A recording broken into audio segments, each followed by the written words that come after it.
Bienvenidos, queridos amigos y hermanos, a esta nueva emisión de Formación Ministerial. Recordemos que el objetivo de estas emisiones es capacitarnos en los dones que Dios nos ha dado para servirle con excelencia, porque tenemos un Dios excelente, un Dios que ha dado todo por nosotros y un Dios que quiere que trabajemos en su obra.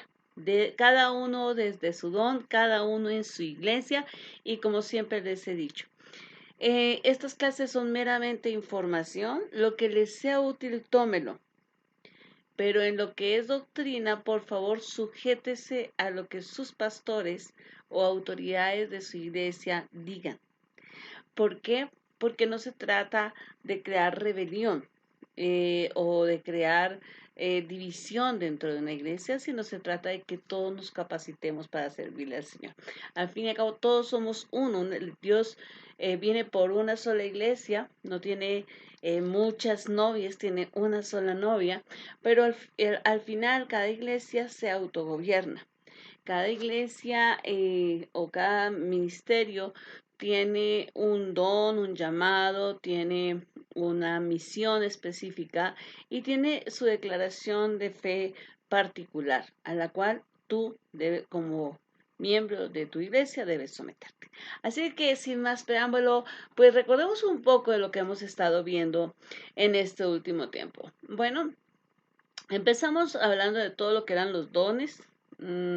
Describimos a grandes rasgos cómo se podía aplicar los dones, en qué textos bíblicos los encontrábamos, qué peligros habían en los diferentes dones. Y pues luego empezamos a hablar del primer ministerio que tiene todo creyente y que es la familia. Nuestra familia es nuestro primer ministerio, el ministerio más importante que tenemos, porque somos llamados a dar cuenta por ellos, porque es primero Jerusalén. Recordemos ese llamado del Señor de primero Jerusalén. Entonces, desde esa perspectiva, pues nosotros sabemos que ese era lo primero que teníamos que considerar. Luego estuvimos viendo el ministerio de intercesión, un ministerio pues que el Señor ha llamado, que el Señor ha formado en las iglesias. Es un ministerio muy precioso, un ministerio que nos ayuda a crecer, ¿no? Que nos ayuda a que las iglesias se establezcan, que las iglesias y los ministerios que hayan en las iglesias y los miembros de las iglesias estén protegidos en oración. Y bueno, hablamos de lo que es la intercesión, de sus manifestaciones, de las características del intercesor, etcétera. Ahora estamos hablando del ministerio pastoral, pero lo primero que vimos dentro del ministerio pastoral fue una serie de enseñanzas sobre homilética, sobre cómo predicar, sobre el arte de predicar. Y ahí vimos pues, cómo se organiza un mensaje, etcétera. Y ahora estamos viendo hermenéutica. Yo sé que es un tema un poco dispendioso, pero que es importante tenerlo, porque no podemos ir simplemente por ahí interpretando como queramos. Vimos hermenéutica general, es decir, los principios de interpretación de cualquier texto. Y ahora estamos viendo hermenéutica especial, que es la hermenéutica básicamente bíblica. Ahí en la descripción de su video, usted va a encontrar varios links que lo pueden llevar a pues a estas anteriores emisiones para que usted pueda considerarlos. Y bueno, sin más preámbulo, vamos a iniciar el, la enseñanza del día de hoy, que tiene que ver con la hermenéutica exacta, especial, o que tiene que ver hoy con los modismos hebraicos o llamados también hebraísmos. Am, a lo mejor usted ha oído el término em, mm, costumbrismos o regionalismos, ¿no? En nuestro país, por ejemplo, nosotros los de habla hispana, en cada región, por ejemplo, en México, se pueden tener o usar ciertas palabras o ciertas expresiones porque son pues de orden regionalista, ¿no? O sea, es una expresión que sale de esa región, que tiene un significado en esa región. Ah, por ahí hay notas cachacas. En Bogotá, por ejemplo, se usan ciertos saludos. No se dice hola, buenos días, sino ala, ¿no? Entonces, ala, ¿cómo estás? ¿No? Entonces es como, ala, pues es la alita de las aves y cuando otra persona de otra región dice ala, ¿cómo así que ala, no? Sí, eso se llama un regionalismo. Acá, por ejemplo, en Ciudad de México, los chilangos, ¿sí? Expresión muy simpática.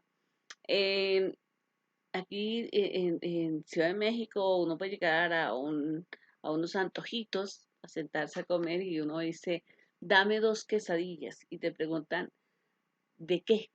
¿No? Entonces tú tienes que decir una de queso y una de pollo o dos de queso o lo que sea, ¿no? Pero hay otros lugares en México, si tú llegas y dices, dame una quesadilla de pollo, se van a quedar mirándote así como, no, si dices quesadilla es de queso, ¿no? Entonces, eso nos muestra lo que son los regionalismos. El idioma hebreo tiene unas características especiales que no solamente tendrían que ver como los regionalismos propiamente dichos, sino una manifestación de ese lenguaje en particular. Entonces, hoy pues vamos a entender o a conocer cuáles son esos hebraísmos y pues a ver algunos ejemplos, ¿no?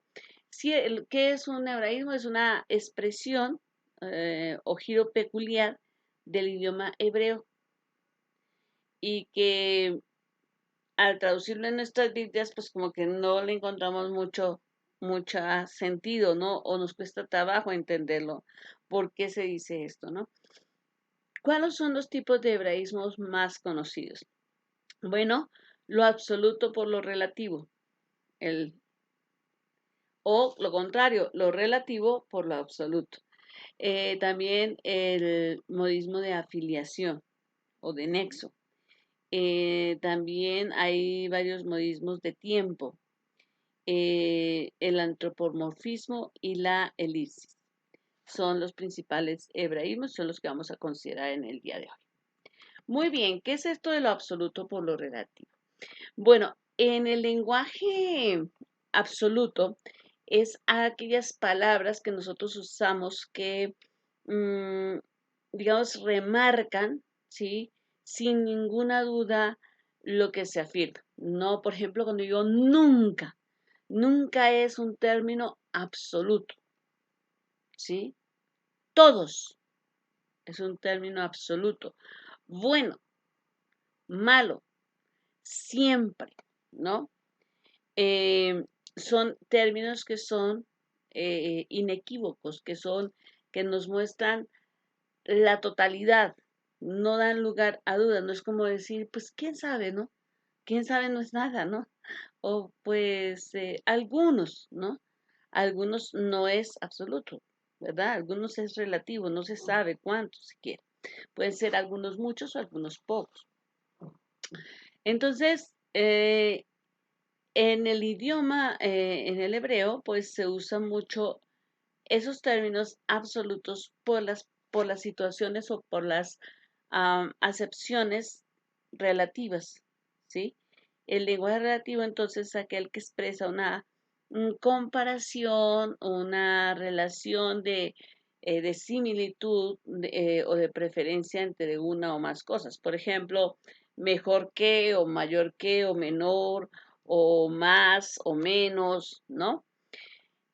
Y pues en este hebraísmo consiste entonces en usar el lenguaje absoluto de nunca, siempre, todo por ese lenguaje que es relativo. Vamos a encontrar muchos ejemplos de estos en la Biblia. Ahí en su diapositiva encuentra varias citas bíblicas. Y de hecho, algunas de esas citas, o en esas citas hay, por ejemplo, que qué se quería decir. Vamos, aunque hay una cita en su diapositiva, yo quiero tomarme en este momento unos minutos y leer algunos otros pasajes con estas preguntas que tenemos indicadas ahí para que nos demos cuenta un poco más de estos ejemplos, ¿ok?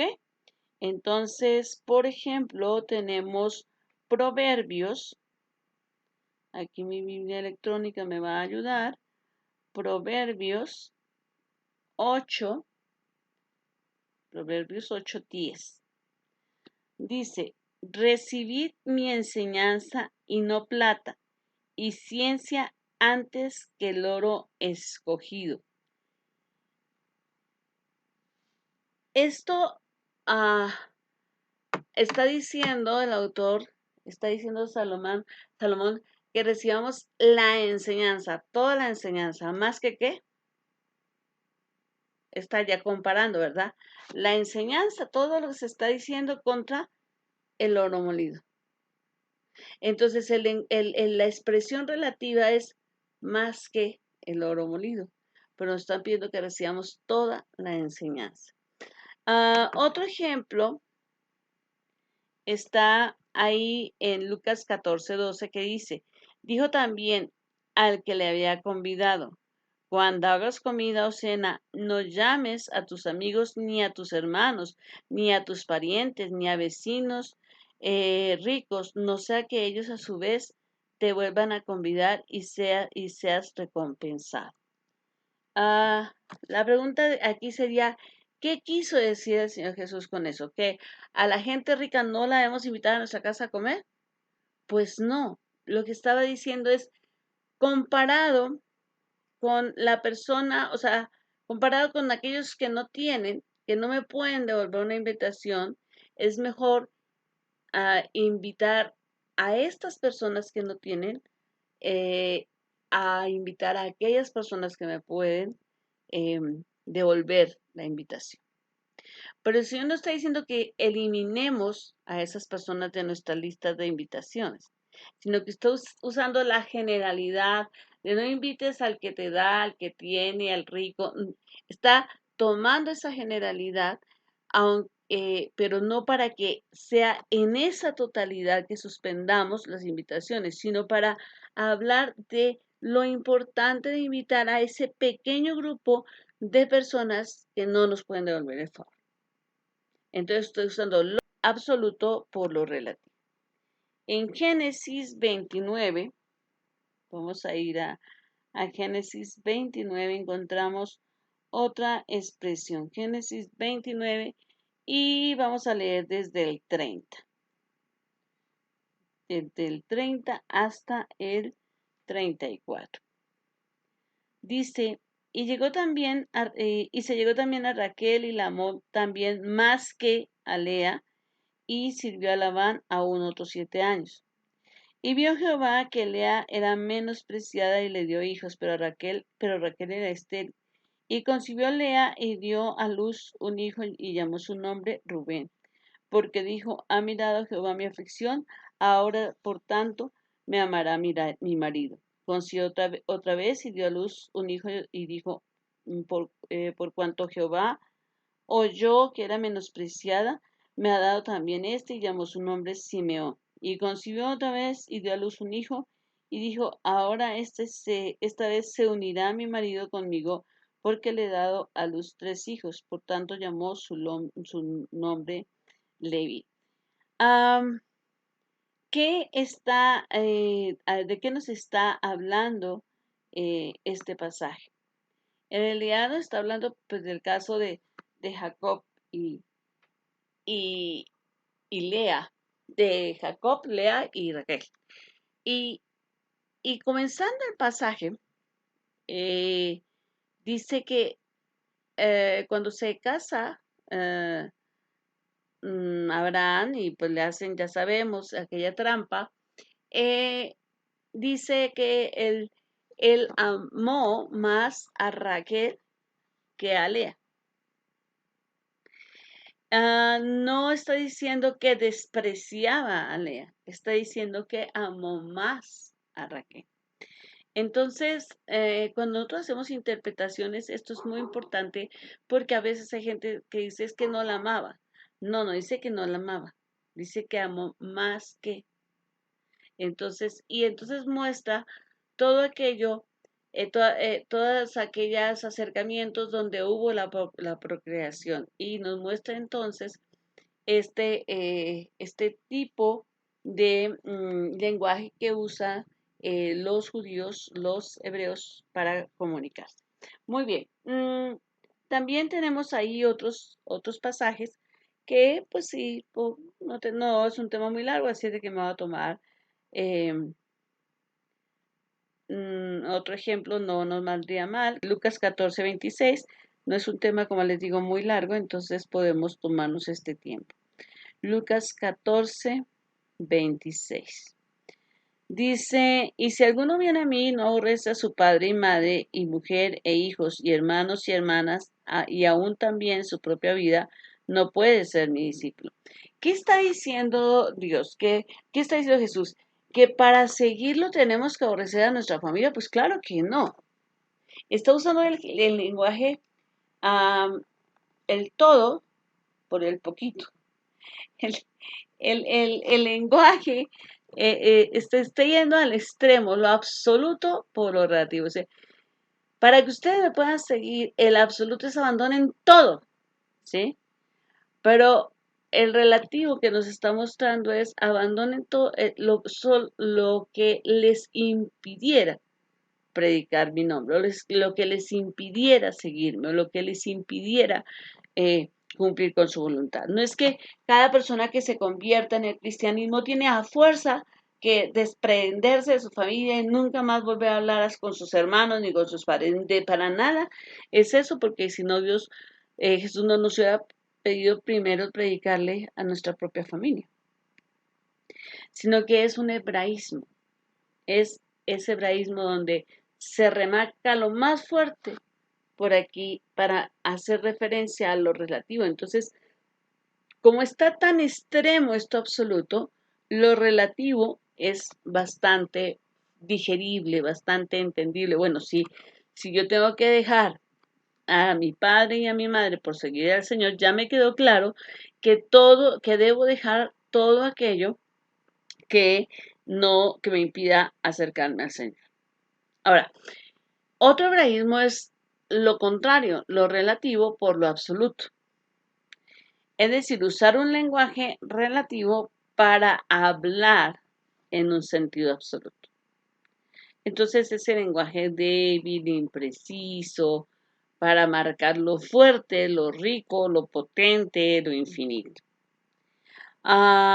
Entonces nos dice en Mateo 5:20, por ejemplo, ¿cuánto debe superar nuestra justicia a la de los fariseos? ¿De qué manera o cómo podemos superarla? ¿Qué dice Mateo 5:20? Dice, porque os digo que si vuestra justicia no fuera mayor que la de los escribas y fariseos, no entraréis en el reino de los cielos. Entonces, ¿cómo nos dice que debe ser nuestra justicia? Pues mayor, ¿verdad? ¿Y de qué manera o cómo podemos superarla? ¿Cómo podemos hacer que mi justicia sea más grande que la justicia de los fariseos? ¿Los fariseos eran o no eran justos? Pues los fariseos se regían por la ley, pero la justicia que aplicaban los fariseos era de labios.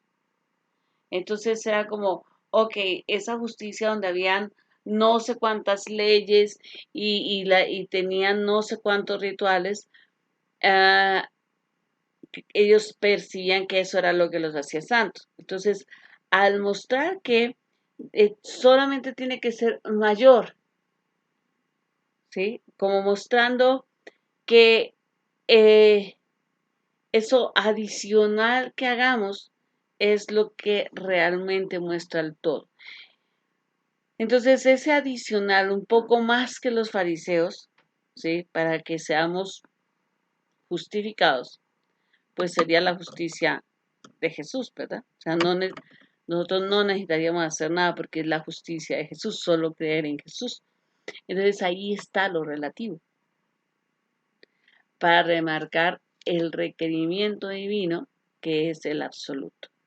Ahora bien, hay otros textos, por ejemplo, Mateo 10:31, así que no temáis, más valéis vosotros que muchos pajarillos. O sea, refiriéndose, el Señor dice, pues los pajarillos son alimentados por el Padre, entonces ustedes no teman, porque no valéis más vosotros que los pajarillos. Entonces la pregunta es, ¿cuánto valemos nosotros delante de Dios? Pues más, pero más que, más que los pajarillos, ¿verdad? Entonces está haciendo ese, para mostrar el gran amor, el infinito amor que Dios, con el que Dios nos amó, que fue capaz de entregar a su único, a su amado, por nuestra salvación. Imagínense ese gran valor que tenemos delante del Señor, pero nos lo muestra en esta enseñanza diciendo, ¿cuánto más ustedes valen más que esos pajarillos? Pero un pajarillo pues no tiene gran valor y simplemente para mostrar el gran amor de Dios, simplemente nos ponen más que los pajarillos. ¿Sí? Pero si una persona que no entiende que esto es un hebraísmo y está leyendo la Biblia y dice, entonces Dios no nos ama tanto, porque nos ama un poco más que a los pajaritos y nada más. Pero esto es un hebraísmo. Se usa eso pequeño, esa pequeña unión relativa para mostrarnos la inmensidad. Muy bien, otro hebraísmo lo encontramos en Hebreos 9:23. Fue pues necesario que las figuras de las cosas celestiales fuesen purificadas así, pero las cosas celestiales mismas con mejores sacrificios que estos. Imagínense de qué nos está hablando aquí, del sacrificio de Cristo que quita el pecado. Entonces lo que nos está diciendo es nos muestra un sacrificio santo, divino, eterno, cósmico, pues con un lenguaje relativo. Cuando dice, fue pues necesario que las cosas celestiales fueran purificadas así, pero las cosas celestiales mismas ¿con qué? Con mejores sacrificios. Entonces ese mejor sacrificio no es simplemente lo que hacían, no es esa simple purificación de matar un animal y rociar con sangre el altar, sino era una purificación muchísimo mayor, era una purificación total, pero simplemente la pone como mejor. No habla de una limpieza, de una purificación eterna, eh, universal, de una purificación santa, sino simplemente nos habla de una purificación mejor, mostrando lo relativo por lo absoluto. Entonces, si un lector desprevenido en la Biblia dice que esta purificación fue mejor, dice, bueno, fue mejor, pero no perfecto, ¿no? Es como, ¿cómo te fue en la escuela? Mejor que ayer, pero no quiere decir que me fue súper bien, ¿de acuerdo? Muy bien. Vamos a hablar del modismo de afiliación. ¿Qué es el modismo de afiliación? Bueno, el modismo de afiliación tiene que ver con esto, con el propósito de una frase, eh, con el propósito de una frase es indicar una de varias relaciones entre las dos cosas, ¿no? Esas dos cosas pueden ser físicas, pueden ser morales, pueden ser espirituales, pero no pueden ser literales, ¿ok? O sea, no tienen un nexo literal, solamente son o, o tienen una relación física o una relación moral, por ejemplo, la justicia y la bondad, eh, la, por ejemplo, a nivel físico, la belleza y la fuerza, eh, a nivel espiritual, el pecado y la redención, ¿no? Pero no literalmente, ¿de acuerdo? Sino simplemente desde ese tipo de nexo, ¿no? Como lo acabo de explicar. Vamos a ver algunos ejemplos para que sea un poco mejor entenderlo. En Hechos 3:25 dice, vosotros sois los hijos de los profetas y del pacto que Dios hizo con vuestros padres, diciendo a Abraham, en tu cimiento serán benditas todas las familias de la tierra. Entonces, Lucas está anotando aquí, registrando las palabras de Pedro. Y entonces Pedro dice, vosotros sois los hijos de los profetas. ¿Literalmente ellos eran hijos de profetas? No. Y lo nexa o lo relaciona y dice, y del pacto que Dios hizo con vuestros padres. Entonces ok, ustedes son los hijos de los profetas y de un pacto. Y lo relaciona. Pero ellos exactamente, no, a quienes les está hablando no eran hijos de Jeremías o no eran hijos nacidos de la carne de Abraham. Eran personas descendientes de profetas y y obviamente descendientes de Abraham, el padre de la nación hebrea. Entonces, de esa manera se hace este tipo de relación en el hebreo. A lo mejor para nosotros decimos, ¿cómo así? Entonces, los que estaban ahí parados eran hijos de profetas. No, no, o sea, es simplemente un hebraísmo. Otro hebraísmo de modismo o filiación está en Efesios 5, porque en otro tiempo erais tinieblas, mas ahora sois luz en el Señor. Andad como hijos de luz. Literalmente, los éfesos eran hijos de la oscuridad. No, realmente la oscuridad como tal no puede tener hijos. O sea, nosotros utilizamos una, un simbolismo al hablar de los hijos de las tinieblas. O sea, si los hijos de las tinieblas son los hijos del pecado, son los hijos de Satanás. Pero esto es un hebraísmo. Entonces, ustedes eran hijos de las tinieblas, pero ahora son hijos de luz. Tampoco la luz eh, física como la conocemos tiene hijos, pero aquí se está usando la luz como símbolo que es Cristo para decir, no, ustedes antes eran hijos de Satanás, ahora son hijos de nuestro Padre, ¿no? De nuestro Padre Celestial a través de la sangre de Cristo. Otro pasaje lo encontramos en Lucas, por ejemplo. Vamos a ir nuevamente a Lucas para tomar otro ejemplo. Lucas 7:35. Dice, mas la sabiduría es justificada por todos los hijos. Vamos a leer un poquito antes. Dice, vino el Hijo del Hombre que come y bebe, y decís, este es un hombre comilón y bebedor de vino, amigo de publicanos y de pecadores. Mas la sabiduría es justificada por todos sus hijos. ¿A qué hace referencia? ¿La sabiduría puede tener hijos? No, pero la sabiduría es, como dice, el temor a Dios, es la relación de reconocer lo que es de Dios, de hacer lo que es de Dios. Entonces, quienes son hijos de Dios reconocen o deberían reconocer en Cristo esas obras de Él, su deidad, por lo que Él era. Pero si no somos hijos de la sabiduría, si no tenemos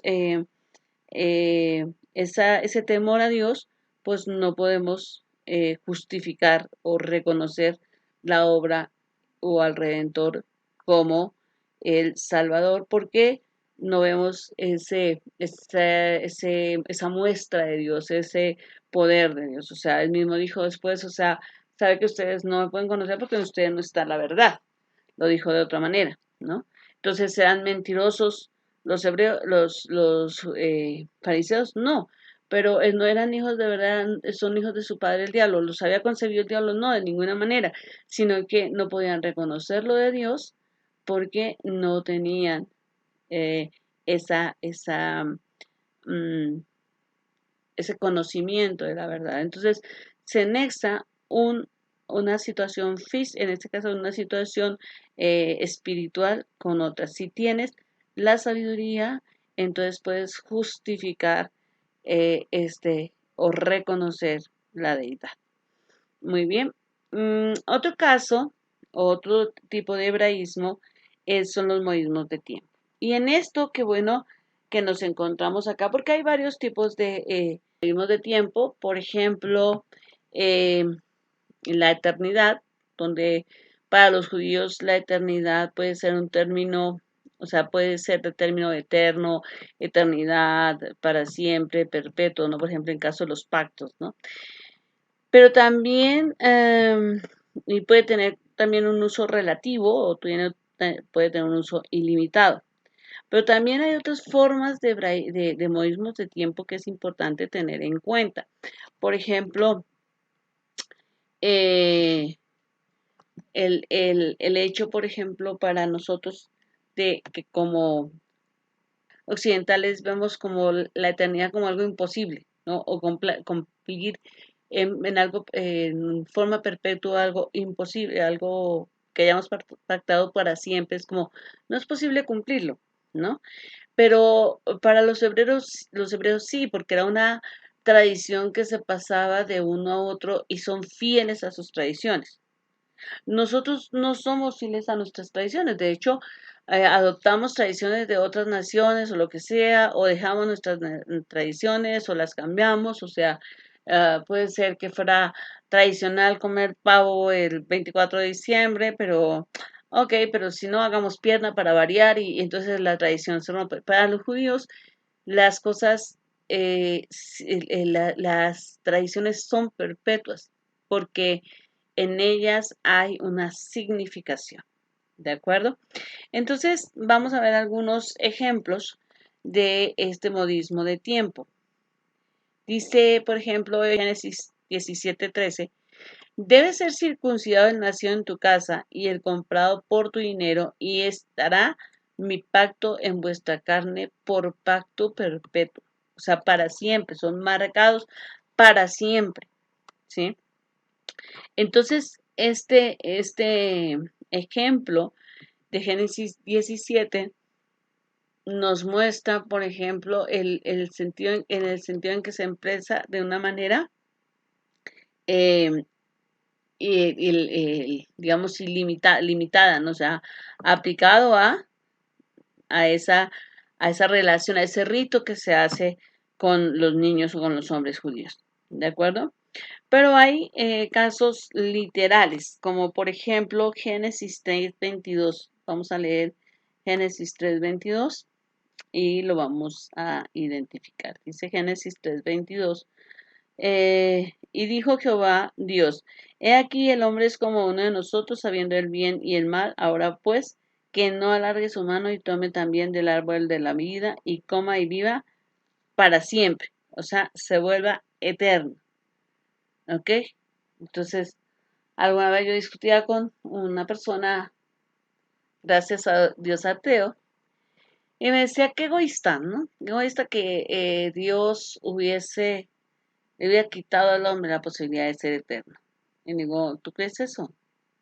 Me dice, sí, me parece egoísta. Le digo, bueno, pues es que imagínate un asesino serial que no pueda morir y que por la eternidad esté matando gente. O un violador. O veámoslo de otra manera, una persona depresiva, ¿no? Una de esas personas que nacen con una depresión biológica permanente y que por la eternidad, ya no por 30, 40, 50 o 80 años de vida tenga depresión, sino la tenga por la eternidad. Es decir, fue un acto de misericordia de Dios evitar que fuéramos eternos. Entonces, el modismo de tiempo como la eternidad puede darse o aplicarse o en forma literal o en forma limitada. Otro tipo de modismo son las fracciones del día.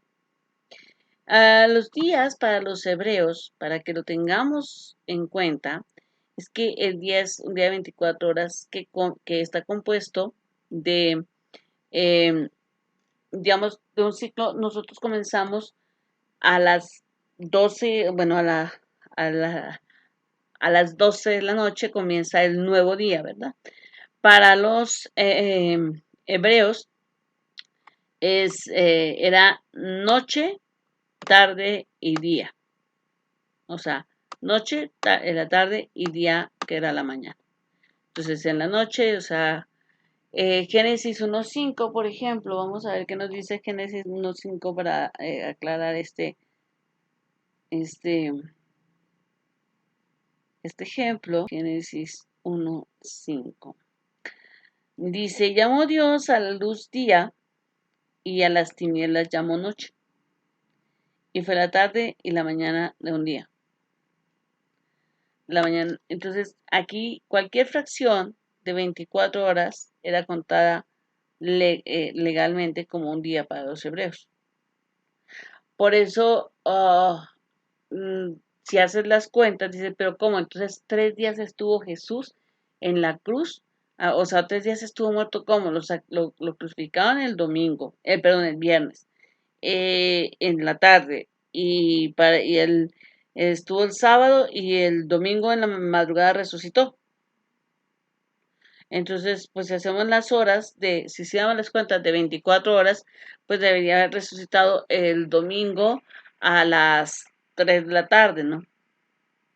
Pero no, porque ellos están contando fracciones de el día. Entonces es una fracción del viernes, ¿sí? De las 3 de la tarde a las 12 de la noche, pero se cuenta como un día del sábado y la fracción de la madrugada del domingo, y entonces son 3 días. ¿Ok? Entonces, igual, hay ejemplos donde, por ejemplo, en Primera de Reyes, usted en el capítulo 12:5 dice, y él les dijo, idos de aquí a 3 días, volved a mí, y el pueblo se fue.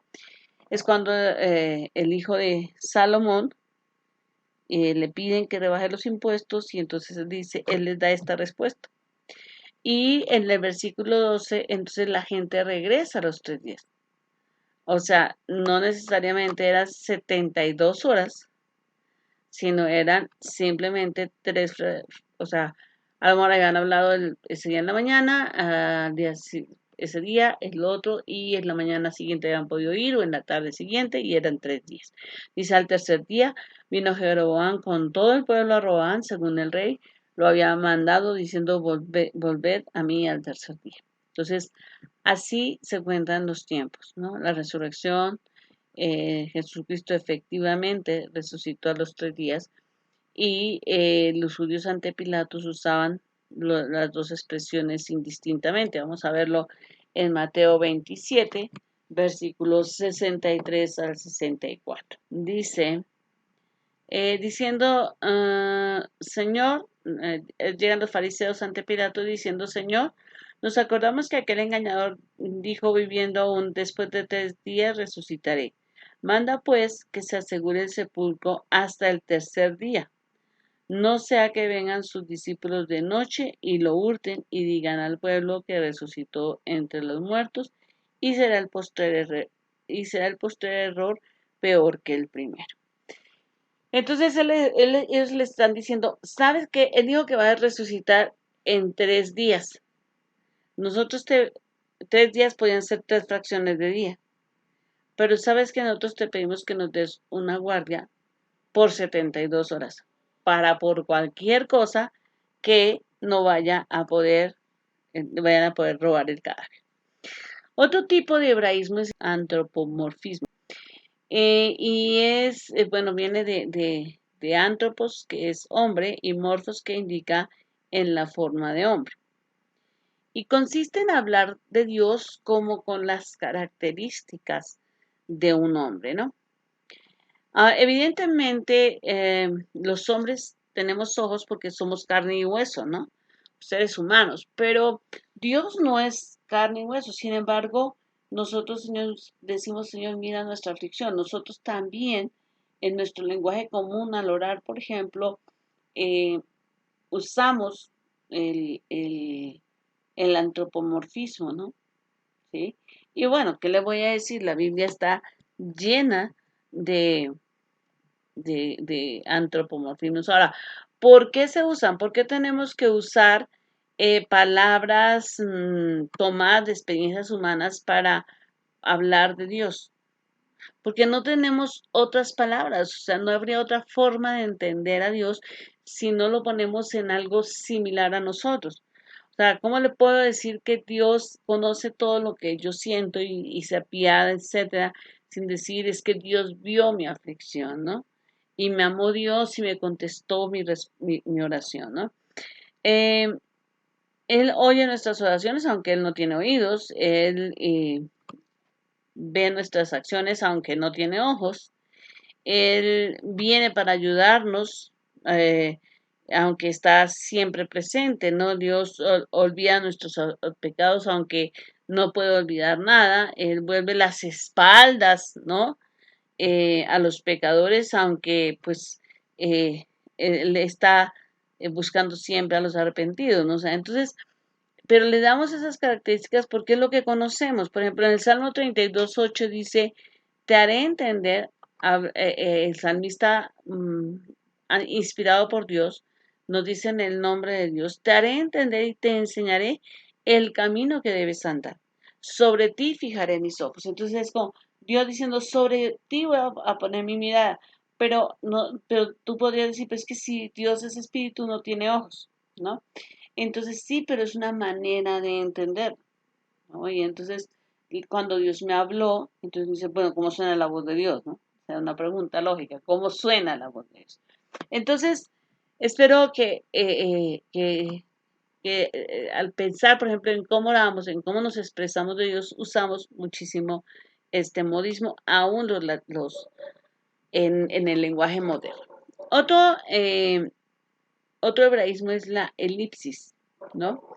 ¿Qué es la elipsis? La elipsis existe cuando el texto no expresa algún pensamiento con toda exactitud de acuerdo con las reglas de la gramática. ¿Ok? Vamos a tomar aquí un ejemplo. Dice, por ejemplo, os di a beber leche y no vianda, porque aún no erais capaces ni sois capaces todavía de comer carne, en ese caso, ¿no? O sea, y entonces se está refiriendo a una, a una leche espiritual y a una carne espiritual. Entonces, ¿cómo que una persona adulta eh, no va a ser capaz de digerir la carne si ya tiene, digamos, toda su dentadura? Bueno, porque no estamos hablando de de ese tipo de carne, ¿no? Entonces, en este caso es necesario que el lector supla algunas palabras para hacerlas rezar correctamente según las reglas de nuestra gramática, ¿no? Y también existe cuando el escritor cambia su tema repentinamente sin mostrar conexión. Vamos a ver. Y como era del mismo oficio, se quedó con ellos y trabajaban juntos, pues el oficio de ellos era hacer tiendas. Se está aquí refiriendo, venían hablando de Aquila y de su encuentro, de cómo Aquila era natural del Ponto, recién venido de Italia con Priscila su mujer, por cuanto Claudio había mandado que todos los judíos saliesen de Roma. Fue a ellos y como eran del mismo oficio, entonces se saltó.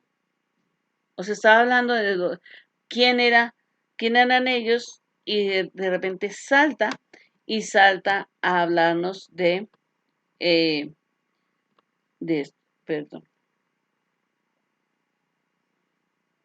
Y en el versículo 6 dice, pero oponiéndose y blasfemando estos le dijeron, sacudiéndose los vestidos, vuestra sangre sea sobre vuestra propia cabeza. Yo limpio desde ahora, me iré a los gentiles. ¿Por qué? Porque mmm,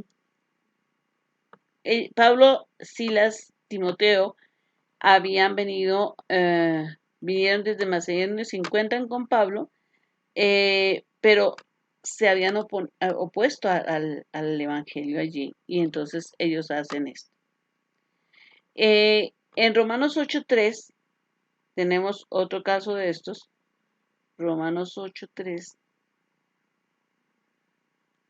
dice, por lo que era imposible para la ley, por cuanto era débil por la carne, Dios, enviando a su Hijo en semejanza de carne de pecado y a causa del pecado, condenó al pecado en la carne. Entonces, yo tengo como que poner una resignificación o poner esto en mis propias palabras para poderle dar un sentido, porque la gramática en la que está escrita es un juego de palabras. Entonces yo tengo que organizarlo de otra manera. Entonces eso se llama una elipsis. Entonces yo tendría que decir, ok, lo que era imposible para el ser humano, no para la carne, sino para el ser humano, es decir, la carne, esto, no para esto, no para mi cuerpo, sino lo que era imposible para el ser humano, Dios lo hizo un ser humano, o sea, a Jesús, para que él cumpliera con eso que era imposible. Porque si no hacemos esta elipsis, si no ponemos, el escritor está poniendo, está mezclando el concepto de carne como naturaleza humana, de carne como hombre y de carne como pecado. Entonces, esos tres elementos hacen que la elipsis sea muy compleja, en este caso en Romanos. ¿Ok? Y por último, en 1 Corintios 3, 2, como lo leíamos, dice, os di a beber leche, la leche se puede beber y no vianda, o sea, no comida. A ver, espera, sí, pero no le puedes dar de beber comida, pero porque no erais capaces, porque no erais capaces ni sois capaces todavía, pero no se está refiriendo a la comida física, sino a esa comida espiritual. Entonces, cuando leemos la Biblia, pues tenemos que darnos cuenta que básicamente está o en griego o en hebreo, y entonces tenemos que remitirnos a los recursos literarios que estos lenguajes tienen para poder entender y respetar lo que se está diciendo y no malinterpretar. Porque podemos decir, bueno, pues entonces yo a una persona recién convertida no le voy a dar sino leche, ¿no? No le vas a dar leche de bebé, le vas a dar palabra blanda, vas a darle una enseñanza, un discipulado suave, no le vas a hablar todavía, por poner un ejemplo, de demonios y de ángeles, y no, le vas a hablar primero de arrepentimiento, de perdón, del amor de Dios, ¿no? Eso es leche, ¿no? Entonces, pues espero que este tema haya sido de su agrado y nos vemos el próximo martes a las 12 del día. Recordemos que es muy importante que dejemos ahí un like, que nos ayuden a reproducir este video, que si no están inscritos al canal lo hagan y que dejen ahí sus comentarios. Si quieren establecer algún contacto personal, mi WhatsApp es 5518 5086 27. También estoy en Signal y o al correo yolandacopete@yahoo.com.mx. Les amo un montón